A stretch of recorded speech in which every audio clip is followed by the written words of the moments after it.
আসসালামু আলাইকুম। কেমন আছেন আপনারা সবাই? আশা করছি ভালো আছেন। আলহামদুলিল্লাহ আমিও ভালো আছি।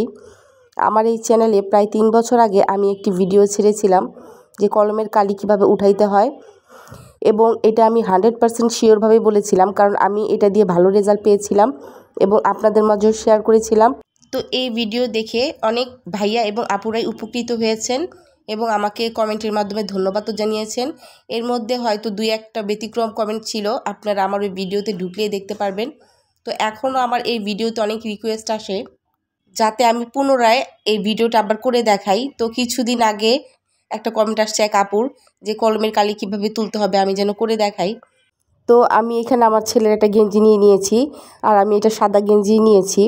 আপনারা যে কোনো কালারের কাপড় হোক, লাল, হলুদ, সাদা, নীল, একটি পদ্ধতিতে করলেই কলমের কালি উঠে যাবে। আর এই কলমের কালি উঠানোর ক্ষেত্রে আপনাদের কাপড়ের রঙের কোনো পরিবর্তন হবে না, কাপড়ের কোনো ক্ষতি হবে না, কাপড় যেমন তেমনই থাকবে, কিন্তু কলমের কালি উঠে যাবে। তো এই যে দেখেন আমি খুব ভালোভাবেই কলমের কালি এখানে দিয়ে দিতেছি। তো ওই ভিডিওতে আমি যখন কলমের কালি উঠাইছি ওইটা আমার হাজবেন্ডের প্যান্ট ছিল, এবং কলমের কালিটা একেবারে শীষের দিকে কলমের যে বল ছিল সেটা পড়ে গেছে। পড়ে যাওয়ার কারণে কলমের কালিগুলো সব প্যান্টের মধ্যে লেগে গেছিলো। তো আমি প্রথমে একটা ময়লা কাপড় দিয়ে তারপরে হেক্সাসল দিয়ে কালিগুলো উঠিয়ে তারপরে আমি কলমের কালিটা পুরোপুরি উঠাইছিলাম, ভিডিওতে দেয়া আছে। কিন্তু অনেকেই এই হেক্সাসল দিয়ে এমনভাবে ঘষাঘষি করে যে কালিটা চারোদিকে ছড়ায়া যায়, ঠিক মতো উঠাইতে পারে নাই। তো দোষারোপ আমার এসে কমেন্টে অনেক বকাবকি গালাগালি যাই হোক করছে, তো উপকার করে যা হয় আর কি।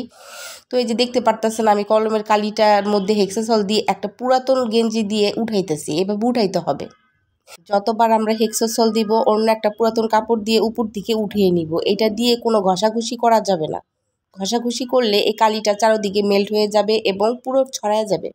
আমি হয়তো ওই ভিডিওতে বলে বুঝাইতে হয়তো পারি নাই, তবে আমি ভিডিওতে দেখা দিতেছিলাম বারবার যে আমি একটা পুরাতন কাপড় দিয়ে করতেছি। অনেকেই বুঝতে পারছে, অনেকেই বুঝে নাই।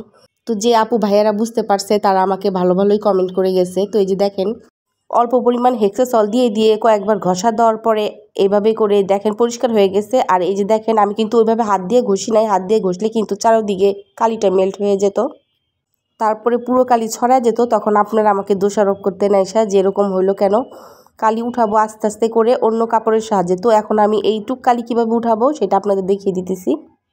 একটা পাত্রে আমি পানি নিয়ে নিছি, এখন এখানে আমি সামান্য একটু হ্যান্ড ওয়াশ নিয়ে নিতেছি, যেহেতু এটা আমার হাতের কাছে ছিল।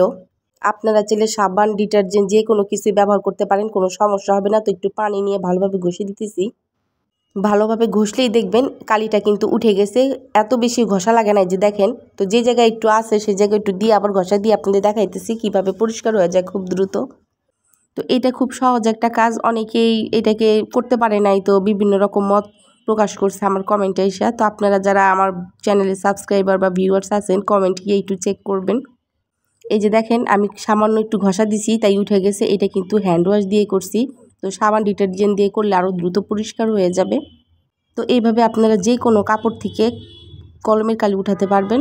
তো আশা করছি আমার এই ভিডিওটি আপনাদের ভালো লেগেছে। ভিডিওটি ভালো লাগলে কমেন্ট অবশ্যই জানাবেন এবং এই ভিডিওটি শেয়ার করে দিন যাতে অন্যরাও দেখতে পারে এবং তারাও যেন একটু উপকৃত হয়। আর যারা এই টোটকাটা ফলো করেও যদি সাকসেসফুল না হন তাহলেও আমাকে কমেন্ট করে অবশ্যই জানাবেন। তো আজকের ভিডিও এই পর্যন্তই। সবাই ভালো থাকবেন, সুস্থ থাকবেন। আল্লাহ হাফেজ।